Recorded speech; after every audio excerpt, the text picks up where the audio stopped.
खाली भद्रक ब्लॉक रे नुहे समग्र राज्य रे 314 ब्लॉक रे आज ये प्रतिवाद सभा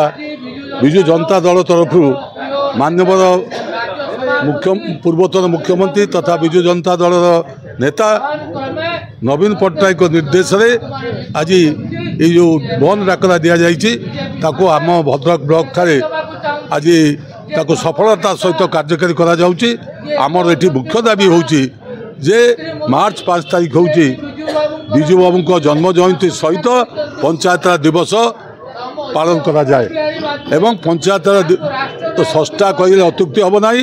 एवं ताकू जदि कहीं सुदृढ़ कर पंचायत राज व्यवस्था को सी होचनी विजु पट्टनायक एवं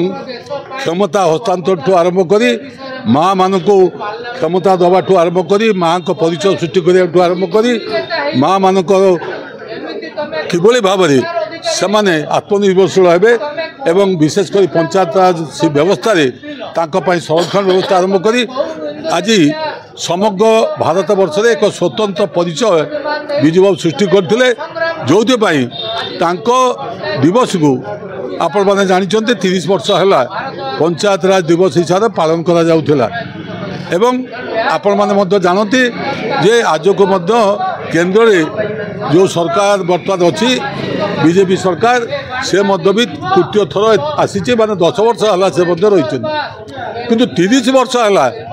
बर्तमान पंचायत राज दिवस मार्च 5 तारीख पालन करा जाउची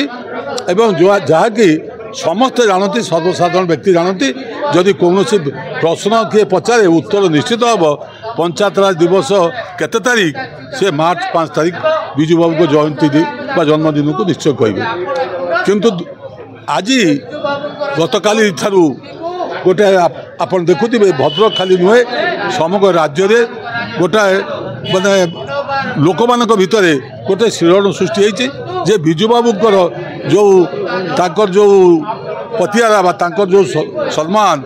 बा ताकर जो प्रभाव प्रतिभा ताकू संकुचित करने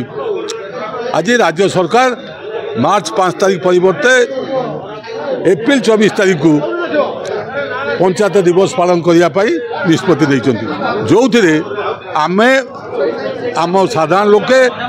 जमा एकमत नौ जो भाव में पूर्व मार्च 5 तारीख विजुबाबू को जन्म जयंती पंचायत दिवस पालन करा पालन करा जाऊ। आपण मैंने जानी गत काली आम 30 टी पंचायत आमे पंचायत दिवस पालन कर सारीचु एवं आमे निष्पत्ति करिचु जे आम पाई मार्च 5